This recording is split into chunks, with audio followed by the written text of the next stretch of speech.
আপনি যে বলছেন যে এই ছাত্রদের পেছনে একটা কালো শক্তি আছে, আপনার কি মনে হয়, আপনারা কি এটা ভেবে দেখেছেন কিনা যে এই কালো শক্তি যত সময় যাবে তত বেশি তারা সুবিধাজনক ভাবে তাদের অবস্থান পাকাপোক্ত করতে পারবে, রাষ্ট্রযন্ত্রের যেই মূল জায়গাগুলো পয়েন্টগুলো আছে, কি পয়েন্টগুলো, সেই জায়গাগুলো তারা দখল করতে পারবে, যাতে করে আপনারা যারা মুক্তিযুদ্ধে বিশ্বাস করেন, বাংলাদেশকে মুক্তিযুদ্ধের আদর্শে দেখতে চান, তাদের জন্য খুব দুরূহ হয়ে যাবে তাদেরকে সরিয়ে দেওয়াটা।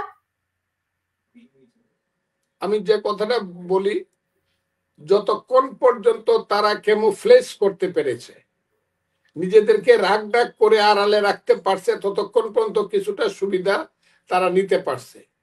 এখন যখন মানুষ তাদেরকে চিনে ফেলছে যে এরা ওই যে আসলে যে উপরের যে মুখটা সেটা মুখ না, সেটা হলো মুখোশ, আসল যে তাদের কুৎসিত মুখটা যখন এখন মানুষ আস্তে আস্তে দেখতে শুরু করছে, কাজে আর খুব বেশি দূর আগাতে পারবে বলে আমার মনে হয় না।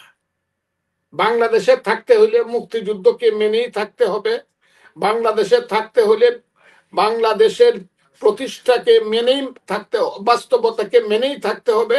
বাংলাদেশে থাকতে হলে ওই যে বলতেছে ৭২-এর সংবিধান কবর দিয়ে দিব, না, ৭২-এর সংবিধান লক্ষ লক্ষ মানুষ, ৩০ লক্ষ মানুষের রক্তে রা করে লেখা সংবিধান।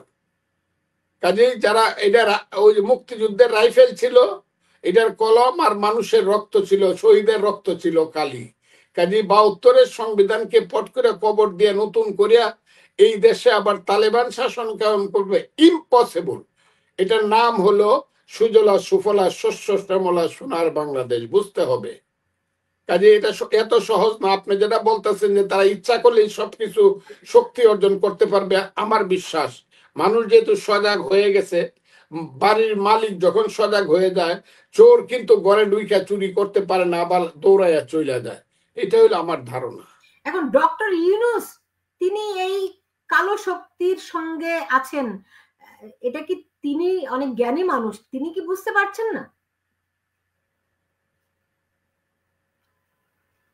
যদি বুঝতে পারেন সেটা আমাদের জন্য খুব শুভ হবে, বাংলাদেশের ভবিষ্যতের জন্য খুব শুভ হবে।